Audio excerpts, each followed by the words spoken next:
చైతన్య గారు, like what Nagendra గారు told, Chaitanya దీని ముందు తర్వాత అలా ఉంది కదా, this will be like that. ఎందుకంటే ఇప్పుడు మనం ఆ డాక్యుమెంటరీ అది ఇప్పుడు ఒకటి చూసాము కదా, అది చూసినప్పుడే ఐ కుడ్ సీ మనం 1 yearకి ముందు చేసిన ఆ ప్రెప్ టైంలో ఉన్న మీ ఫేస్ అండ్ ఇప్పుడు ఉన్న ఫేస్ అంత మారిపోయింది. నేను 1 year నుంచి మీతో ట్రావెల్ చేస్తున్నాను. So I have forgotten that's how you looked. You completely transformed in to that person. And ఇప్పుడే నాకు అది గుర్తొస్తుంది, ఓ తను అలానే ఉన్నారు కదా అనేది.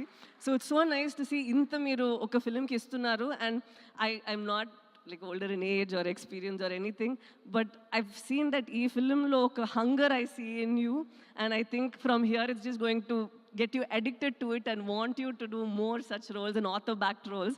And నేను నిజంగానే కోరుకుంటాను that you should have more films that inspire you to do more than what you're capable of doing and push you even further, because you have all that strength in you. And again, an absolute honor dancing with you, because you say that naku dance raadu nenu illa chestanu, but you have a rhythm in your body and it's very nice. And last thing, నేను శ్రీకాకుళం నుంచి వచ్చారు కదా, వాళ్ళందరికీ చెప్పాలి, ఒక prison ఎలా ఉంటుందో అనే ఒక సెటప్ ఉంటుంది కదా. We don't know whether weave done justice, we don't know anything, but మీరు అక్కడ పడిన కష్టాలు, మీరు అక్కడ ఎలా రేపు మనం బయట వస్తామో ఏంటో అనే ఒక పరిస్థితి ఉంది. అండ్ ద స్ట్రెంగ్త్ దట్, ఒక నమ్మకం, ఒక ధైర్యం ఉంది కదా మీ విమెన్ అందరికీ. ఒక పెద్ద సెల్యూట్ అమ్మా మీరందరికీ. ఎందుకంటే ఇది అందరికీ ఇంత ఒక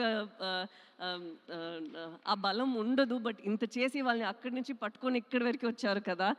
ఇది మీ ఫిల్మే, మేము కోరుకుంటాము మీరు ఈ ఫిల్మ్ చూసి హ్యాపీగా ఉండాలి అని. Thank you so much, me experiences ఇదన్నీ మమ్మల్ని ఇక్కడ